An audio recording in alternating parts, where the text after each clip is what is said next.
Hi, NaRon. It's so nice to have you on the show. How are you doing today?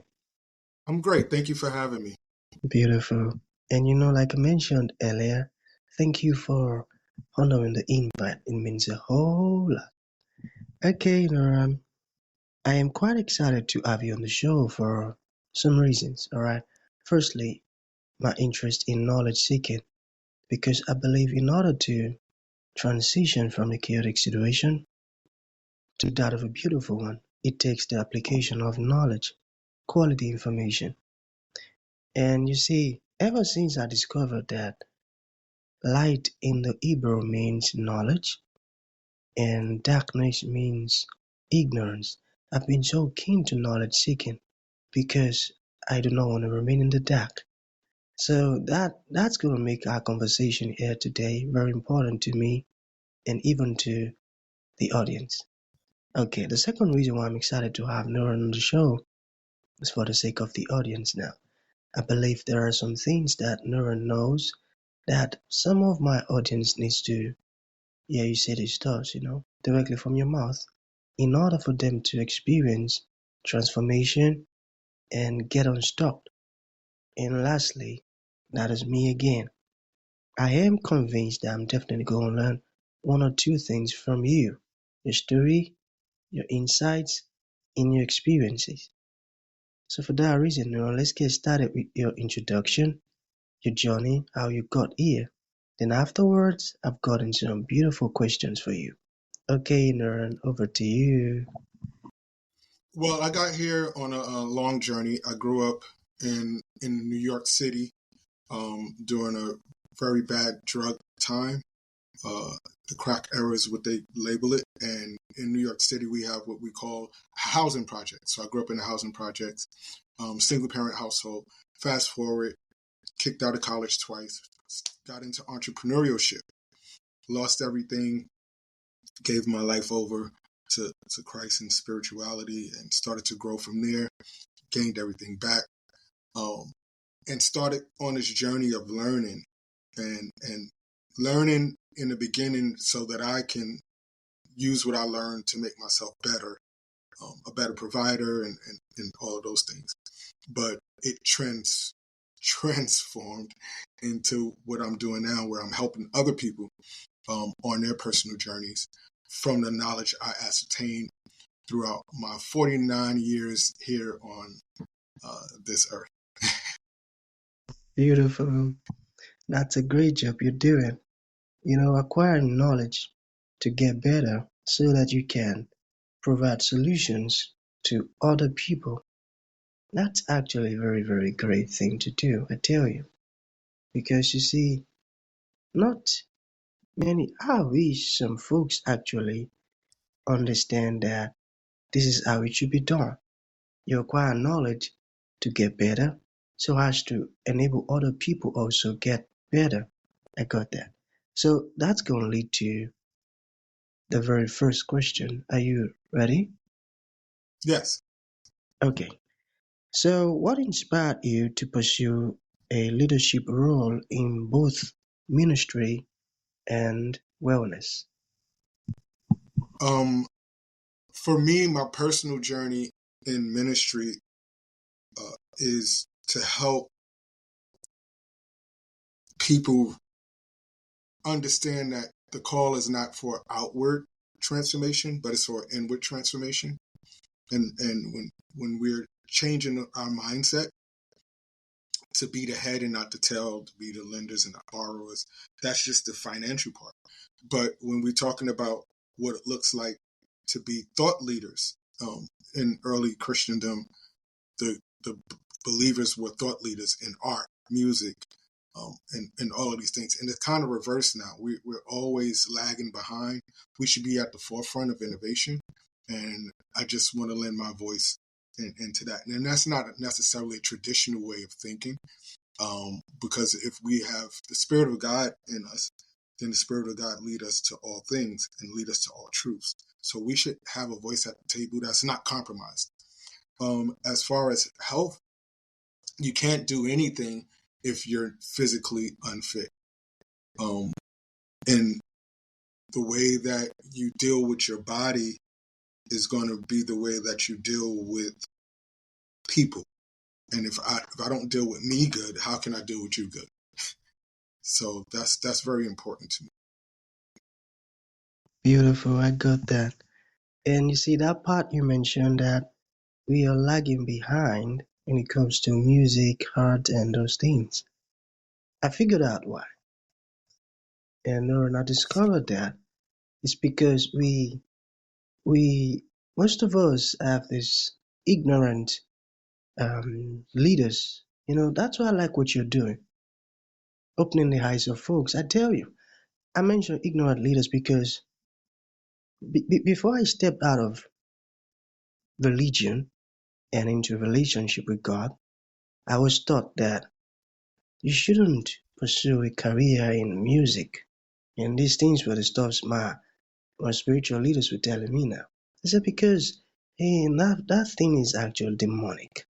You know, you wanna put something out there that ain't completely, how would I put it now, religious. You know, maybe you want to talk about nature or talk about some knowledge that would affect marriages positively, and as long as it's not placing what they believe now, they condemn it, and it actually discourage people. I tell you, because okay, I heard one time that lady said she actually want to go into um acting movies now, and the spiritual leader said, you don't do that. Instead of doing that, why not join the choir and sing unto the Lord? And now they're busy killing this gift and talent, all because they are just so ignorant. So I got your point there, NaRon. It's Well, really it's heartbreaking, I funny. tell you. It's funny because growing up as a traditional pastor, now I pastor online. We meet every Sunday, our time at 11 o'clock, from 11 to 12. But I can understand that train of thought because you want to protect people. However, what we start to do is when someone come in from the entertainment world, we give them the front seat of the church. We let them get the microphone. We celebrate them, but we're discouraging our people from living their dream. When I believe that we can be in secular settings and be a difference. One of Christ's, he was condemned for hanging out with sinners. and That's right. we want to hang out amongst each other. I tell you. You know, how do you want to help the people of the world if you wouldn't kind of get to know them? And you see, just like you mentioned now, that you can be in the secular world and be different. That's exactly it. We have our own culture. And I feel what those folks ought to be teaching the people is, don't get influenced. You be the one that is going to influence them, and do not let them influence you. Like you mentioned, Jesus hanged out with sinners, and the motive was quite different. It wasn't from the standpoint of being like them, but he saw them as a patient. They're sick, and he is a doctor. He wants to treat them so they get well. That's exactly what those folks ought to be teaching the people, not just condemning. And that ain't good. So on to the next question, Aaron. All right, so let's get personal a bit, okay? Can you tell us about your role as Pastor of One Ministries and how you are redefining the way of the gospel, the way the Um, gospel is communicated? One, uh, since COVID, I didn't go back into the building. What I saw was we were in Brooklyn, in the heart of Brooklyn, New York, attempting to get that community to come in. When COVID hit, I shifted the mindset to a more of a global context. I want to be able to reach people all over the place. So we had to take our infrastructure, instead of putting resources into the building, we had to put resources into what we were going to be doing, what we are doing online. And we lost a lot of people, but I'm heart set on, if I have to do it alone, I believe in what I see. And I want to encourage somebody, because sometimes you might see something, or God might put something in your heart, and then you lose a lot of people. When Jesus first got into ministry, he had thousands of people with him. He turned around, there was only 12 people left. But then he took that 12, he trained them, and that 12 went out and impacted the world, so much so that they're still impacting us today. That's right. I got that. Okay, so let us talk about the Urban Yogis initiative. Mm-hmm. What is the mission behind it? And how is it Well, impacting communities? Urban Yogis, I teach yoga and I teach mindfulness. Mindfulness is the way that we intentionally think, the way that we intentionally think about the way that we move, the way that we intentionally think about our conversations. So we want to be mindful. So we use breathing techniques. We use vision techniques. We use silence, because sometimes we just talk too much. And we use all of these tools to help us to optimize and truly tap into the spirit that's within inside of us. And that, I believe, is the spirit of God. Movement is important because we don't move. In America, we have an obesity issue. Our children are playing more. As we get older, we need to stretch. Our bodies begin to get brittle. And if we don't allow our bodies to get stretched, to get optimized through breath and movement, then we start to slouch. I just turned 49 years old.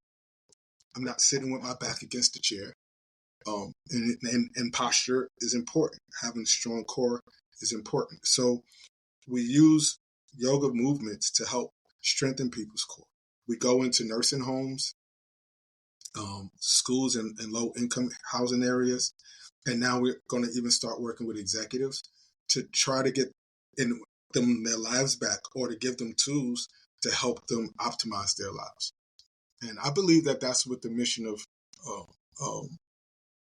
my purpose is. And I think that we do a good job at it.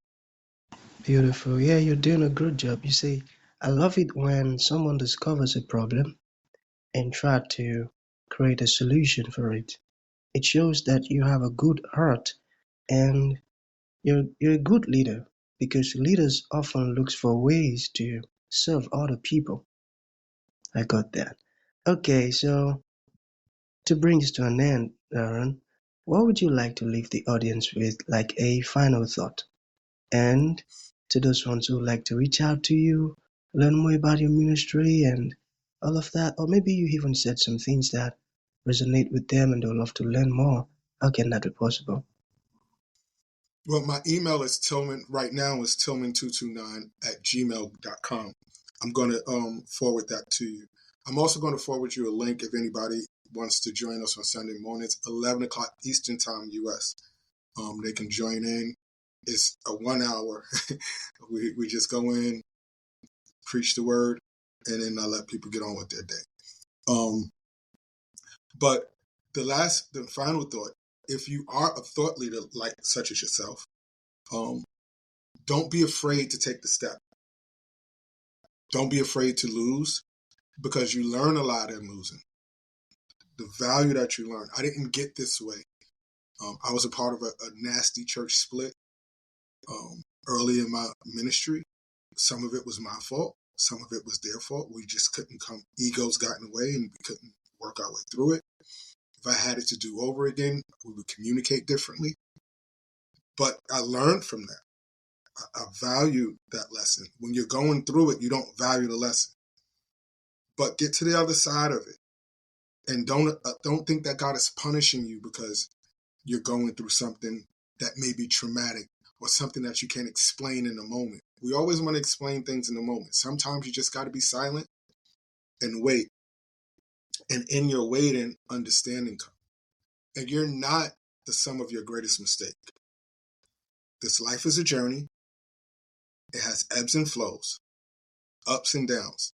The same way you celebrate and your ups, you have to be transparent about the downs that you go through, because it's both seasons that help you become a better person. Beautiful, powerful words. In your waiting, understanding come, and you're not the sum total of your mistakes. I love that, and I got it.